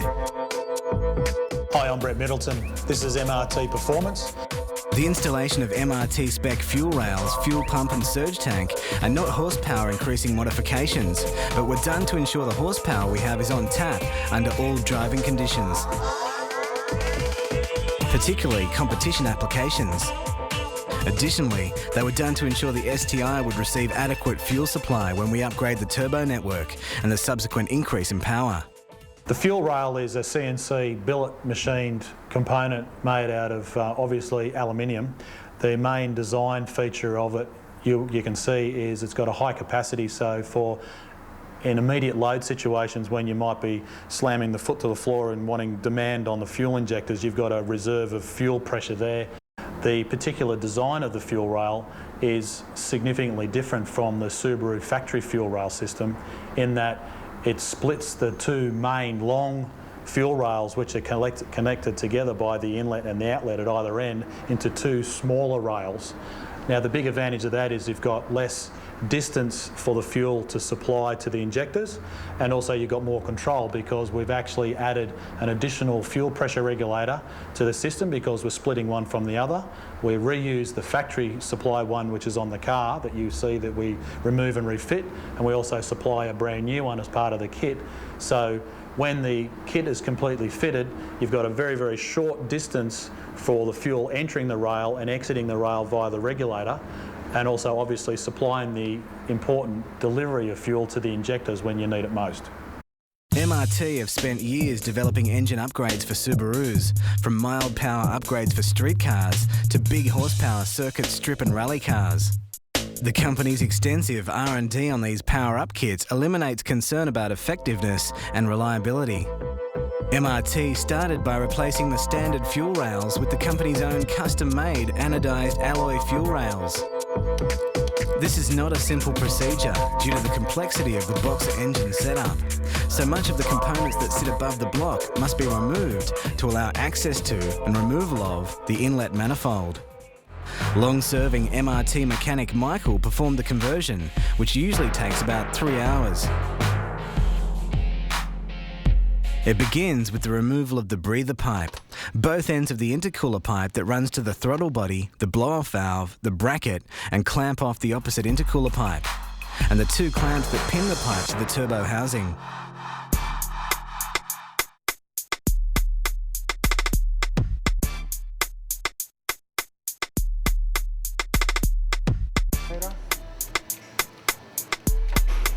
Then he unplugged the airflow meter and the cold air pipe, disconnected the accelerator and cruise control cables,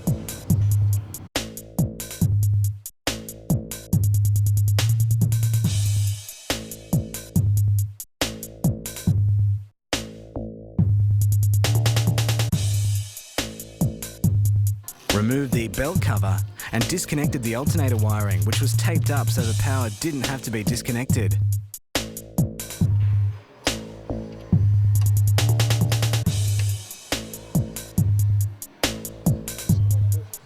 Then comes the air conditioning wiring, the radiator hose clamps, the AC and power steering belts, and the radiator tank. I'm actually going to disconnect the alternator belt, and power steering and air conditioning belt.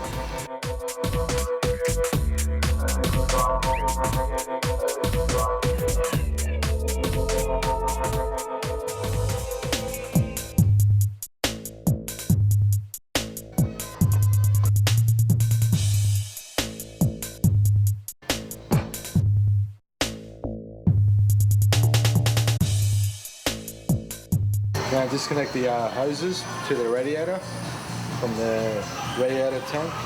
The hose that goes from the tank to the actual turbo.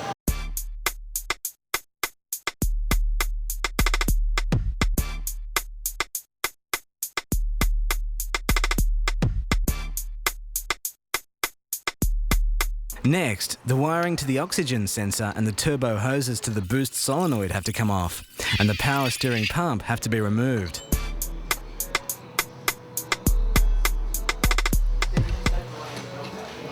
Then the amp sensor is unplugged and the intake pipe to the turbo is loosened as it comes off with the manifold. Following this, the wiring to the coil packs and the crank sensor, water and temp are removed. The washer bottle also has to come out, and the 2 plugs of the wiring harness to the manifold and the cam sensor disconnected.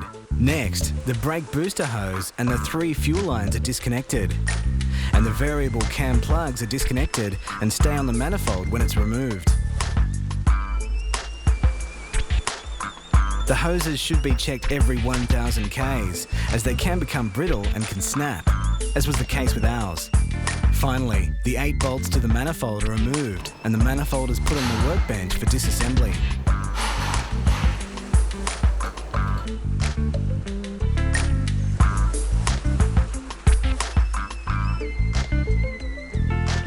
First, the cover plate is removed along with the wiring clip and the fuel reg is disconnected.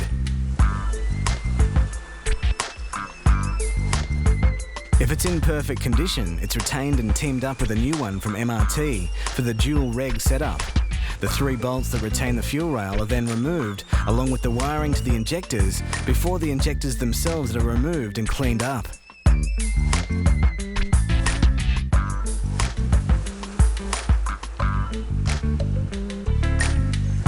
At this point, the new fuel rails are assembled, and if aftermarket injectors are used, it's critical they're located with larger holes side by side, not up and down, which can cause lean out and subsequently a blown engine. See how these have got 2 big holes? They actually got to sit sideways, not like long ways, because what happens, it leans the engine out, and you can blow your engine if the injectors aren't put in right. Finally, the assembled fuel rails are fitted back onto the manifold and new feed line and return lines patched in, along with the return line from the fuel reg and the vacuum hose to the fuel regs. The whole removal process is then reversed and voila, adequate fuel is now fed into the engine. Next edition will take you through the fitment of the MRT spec fuel pump and surge tank.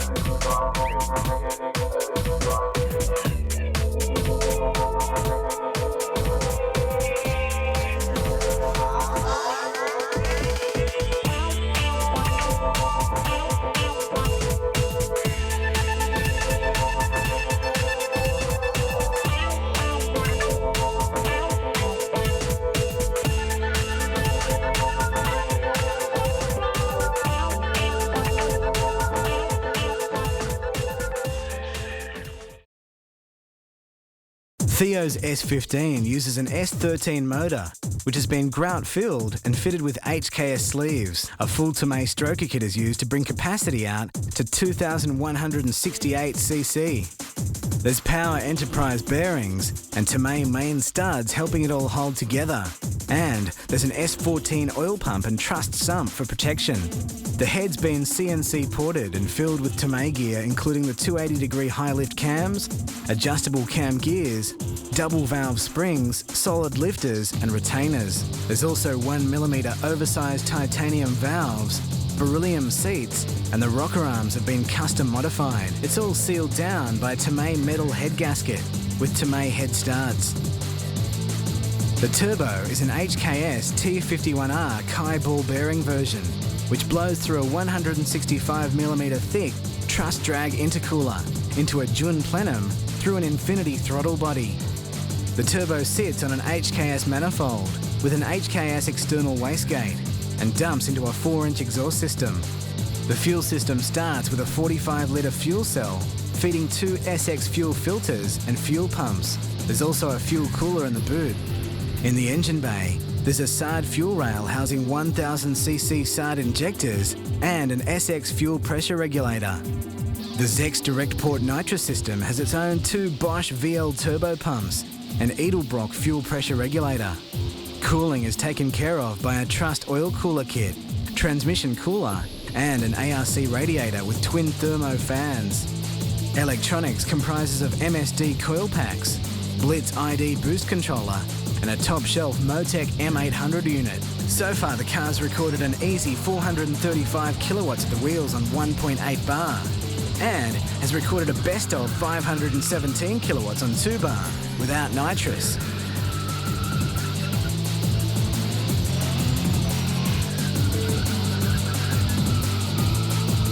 With the gas on, the car's torn down the quarter at a best of 9.23 seconds at 148.5 miles per hour.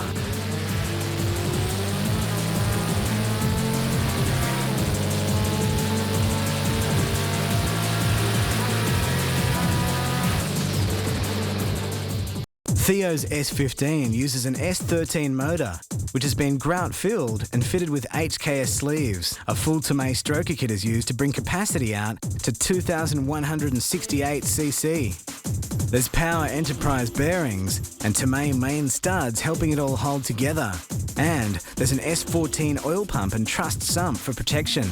The head's been CNC ported and filled with Tomei gear, including the 280-degree high-lift cams, adjustable cam gears, double valve springs, solid lifters and retainers. There's also 1mm oversized titanium valves, beryllium seats, and the rocker arms have been custom modified. It's all sealed down by a Tomei metal head gasket with Tomei head studs. The turbo is an HKS T51R Kai ball bearing version, which blows through a 165mm thick truss drag intercooler into a Jun plenum through an infinity throttle body. The turbo sits on an HKS manifold with an HKS external wastegate and dumps into a 4-inch exhaust system. The fuel system starts with a 45-litre fuel cell feeding 2 SX fuel filters and fuel pumps. There's also a fuel cooler in the boot.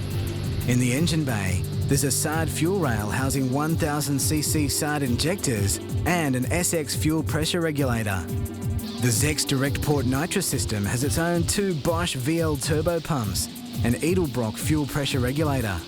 Cooling is taken care of by a trussed oil cooler kit, transmission cooler and an ARC radiator with twin thermo fans. Electronics comprises of MSD coil packs, Blitz ID boost controller and a top-shelf Motec M800 unit. So far, the car's recorded an easy 435 kilowatts at the wheels on 1.8 bar and has recorded a best of 517 kilowatts on 2 bar without nitrous.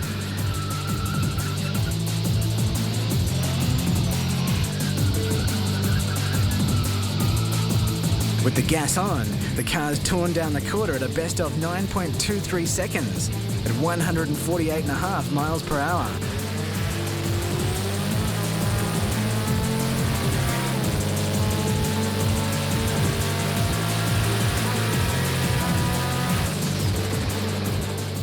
The gearbox is a Hugo-built Trimatic 3-speed auto with a trans brake. It goes down a custom tail shaft to a GTR diff, housing an OS Geiken two-way mechanical diff. There's also larger GTR drive shafts. The brakes are strange carbon fibre rotors front and rear, with strange titanium 4-piston calipers up front and carbon pads all round. Under the rear are HKS drag coilovers with standard shocks and springs up front, which have been customised for drag racing. There's also Cusco adjustable camber, caster and tow rods, along with alloy subframe locks. The whole car was stripped and completely seam welded before being fitted with an Andra-spec 8-point cage. The rear parcel shelf has been modified, and there's also a custom false floor in the boot with a rear diffuser underneath. The body kit is C-West, and the wide body guards have been flared out further. There's a Yashio factory carbon boot, as well as a D-Speed carbon bonnet and a C-West carbon mirrors. The whole car was resprayed in Bayside blue with custom airbrushing, including the carbon look effect. On the street, the car wears Advan RGs, measuring 18 by 9 up front and 18 by 10 at the rear. On the drag strip, there's World Racing Magnum rims wrapped in Hoosier 15 by 4 front runners and 28 by 10 inch slicks.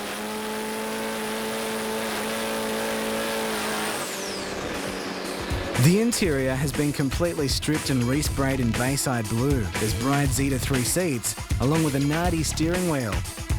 The wheel has buttons for line lock and trans brake.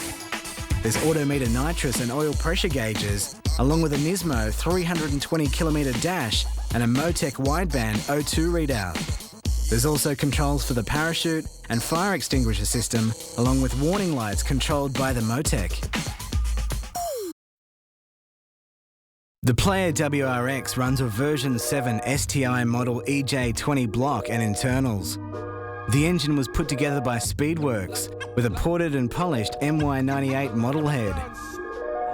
It runs a TD06 25G turbo with X-Force headers, trussed ProGate external wastegate, custom 700 by 300 by 80 front mount intercooler, and G-Ready Type R blow-off valve. The ECU is a Motec M800, and the fuel system has been rejuvenated using a Bosch Motorsport in-tank pump, SARD 800cc injectors, and SARD fuel pressure regulator. A K&N pod filters the air through a custom intake pipe, and the inlet manifold has been reversed. The exhaust is a truss dump to 3-inch system, and there's also a pulley kit, oil catch can, braided lines, and custom carbon covers. The result is 250 horsepower at all 4 wheels. The gearbox contains PPG straight cut gears for first to fourth, and the clutch is an RMS heavy duty unit with 2-ton pressure plate and lightened flywheel. Player runs 1.5-way front and rear LSDs. There's 330mm STI rotors with MY03 STI calipers in the nose, and 315mm STI rotors with MY03 STI calipers in the rear. There's a Cusco master cylinder brace, and green stuff pads are fitted front to back. There's Fulcrum fully adjustable coilovers in each corner, a carbon fibre STI strut brace in the front, and white line sway bars at each end. Player also features an anti-lift kit, along with the full C-West body kit. There's an adjustable STI wing, custom-moulded J-Racing bonnet vent, custom-moulded indicators in the front guards, a quad headlight conversion, smoothed front and shaved rear door handles, side repeaters, antenna, and boot lock. There's also a Sparco fuel filler door, GT mirrors with clear indicators, Altezza taillights, and custom graphics by Current Trends.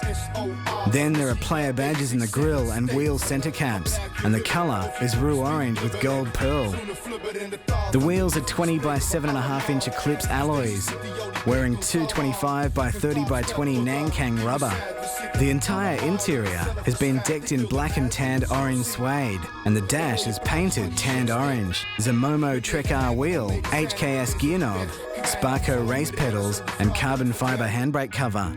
There's also an HKS boost gauge, pivot shift light, and a Pexi turbo timer. The ICE fit-out consists of Pioneer in-dash, DVD, TV, MP3, CD player, Pioneer 944 amp and 544 amp, Pioneer 6.5 inch splits, MB Court 6.5-inch splits, and two 12-inch X-Stance subs in a custom trimmed and ported fiberglass enclosure in the boot. There's also two 7-inch monitors in the back of the front seat headrests, two 7-inch screens in the boot lid, and another 7-inch screen moulded into the sub box. Finally, there's custom neons and strobes, a 2 farad cap, cooling fans in the sub box, an altimeter volts gauge.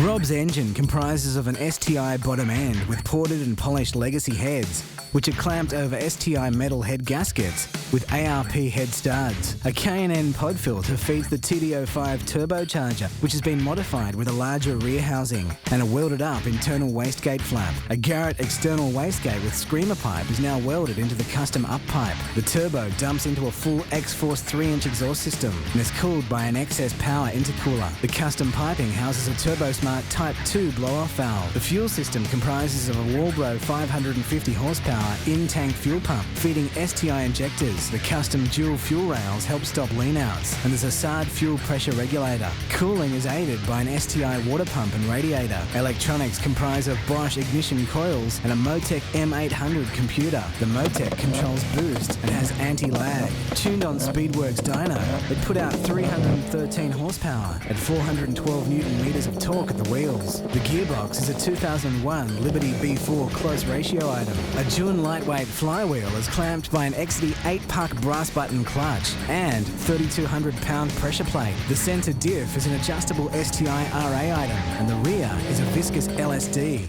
The front brakes are MY04 calipers and rotors with Ferodo pads, while the rear are standard items with Lucas race pads. Under each corner, there's Whiteline Group 4 coilovers with Noltec adjustable camber and caster tops. There's Whiteline sway bars front and rear and Nolithane bushes to stiffen things up. The body kit is standard, but the front bar has been modified to fit the intercooler. The car's been debadged and the rear spoiler and aerial have been removed. The guards have been flared and rolled, and the car is covered in custom vinyl graphics. There's also Aura HID headlights and LED taillights. It's got 17-inch STI rims and they're painted black and wrapped in Yokohama A539 215/45 tyres for street duties and semi-slicks for track duties. The interior is fitted out with suede MY02 STI front and rear seats. There's an STI gear shift surround with carbon gear knob. There's also an Isotta steering wheel, a Pexi boost gauge, and Honda S2000 start button. The stereo is controlled by a Pioneer head unit and feeds 6.5-inch splits up front and 2-ways in the rear. In the custom boot install, there's an amplifier and subwoofer. The Bag & Hilux runs a 1GG TE 2.5-litre twin-turbo 6-cylinder engine from the Toyota Supra. Compressed air runs through 3-inch plumbing and is chilled by a custom front-mount intercooler with boost set at 14 psi. On the intake end, there's a uni filter and cold air induction. And on the outtake, there's twin 2.25 exhaust pipes dumping before the back wheels. Bag & also runs a Winds oil cooler and custom alloy fuel cell. The Hilux runs a Toyota Supra W58 5-speed manual transmission with a brass button clutch and Hilux limited slip diff. Jared's Hilux runs a full 4-link Monster Notch airbag setup with Old Man Emu shocks. There's 5-inch dual-port airbags, 5-inch electric valves, a belt drive compressor, alloy air tank and 12mm lines. The airbags are activated through a PlayStation controller. The brakes are standard 1-ton Hilux assemblies all round. The chassis has been shortened 30 centimetres and the standard tray substituted with a shorter extra cab tray before getting the custom steel bed kit treatment. 4x4 guards were added at the front and a suicide door conversion performed. There's a Trans Phantom billet grille, late model front bumper and Euro taillights. Absolutely everything's been shaved, including the door handles, wipers, fuel door and tailgate, and the number plates Frenched and angled. The colour is Lamborghini Murcielago orange with a 3-layer pearl. Bag & Run's 18-inch all-stat chrome rims and 225/35/18 rubber. The custom-rolled steel interior features CRX buckets coated in cream suede with custom flames. There's a Colorado Customs billet steering wheel, chrome knob and split-fire boost and RPM gauges. The Pioneer head unit's backed up by a Boston amp and coaxials, and there's a 5-inch monitor supported by two 5.5-inch monitors in the back of the headrests.